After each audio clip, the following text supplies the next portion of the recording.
Hi mga ka-plantits! Ating pag-usapan ngayon ang 5 red varieties of philodendron na meron sa Mamay Stu Garden.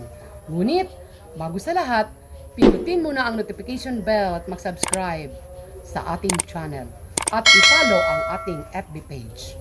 Alam niyo mga palangga, ang ating mga philodendron, red philodendron ay magkahawig ang mga kulay. Minsan, hindi na natin sila makilala. Halos pare-pareho ang mga itsura, ang shape ng mga dahon at kulay ng ating mga philodendron. Ngunit, sa mga tanim na ito, paano ba natin ma-identify ang cherry red? Ang ating cherry red mga palangga. Napaka-red ang kanyang unang dahon at magti-turn siya into burgundy ang kulay niya sa pangalawang dahon.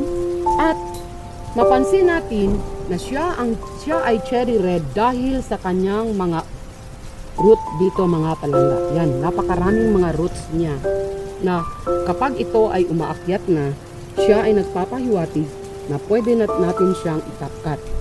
Yan ang ating cherry red na sa kalaunan ay mag-turn into green kapag matured na ang kanyang dahon. Congo o rojo red Congo. Yan siya mga palangga, ang unang sibol ng kanyang dahon. Meron din siyang red, ngunit doon dito sa kanyang mga dulo ay meron siyang pink. Yan siya. Ito ay mutation na galing din ito sa red imperial at green imperial na nagiging rojo red Congo. Ito siya mga palangga. Ito sila ay mga non-binding philodendron.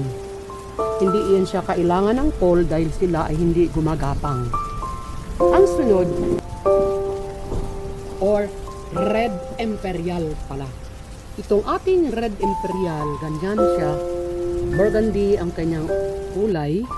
Tapos ang kanyang mga stalk ay parang din lavender. Tapos magte-turn siya into green kung siya ay nagmamature na. Yan ang ating red imperial na hindi din siya gumagapang.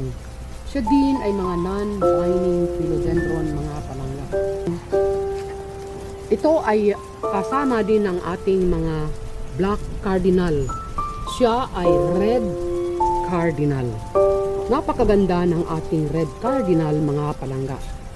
Red na red ang kanyang mga dahon at kung mapansin natin, hindi din siya gumagapang. Ito ay mga non-binding philodendron na malaki ng paganyan.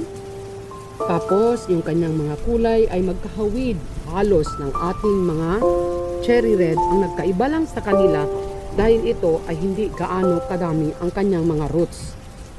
Ganyan lang siya, patuloy siyang malaki ang kanyang mga dahon at hindi din siya gumagapang mga palangga. Ang shape ng kanyang mga dahon ay ganyan lang din ang itsura ng ating red cardinal. Ang ating daing ampor ng kanyang mga dahon ay meron siyang shape dito mga palangga. Diyan nagkaiba ang ating daing ampor doon sa ating cherry red dahil ang cherry red walang ditong shape ganyan mga palangga. So, ngunit ang kanilang mga kulay ay pare-pareho lang. Sila naman ay mga non-binding philodendron. So, ito ang 5 red varieties o philodendron na meron sa Mamay's Garden. Wow! Do ba do ba do ba do ba do ba do ba do ba do do ba do boo do a boo ba do ba do boo boo ba do a do ba do ba do. So yun lang po mga palangga. Sana po ay meron tayong natutunan sa hapon na ito. Huwag pong kalimutan i-subscribe ang Mamay's Garden 2 sa YouTube channel at i-follow ang ating FB page. Sa inyo po lahat, marami pong salamat. Bye-bye!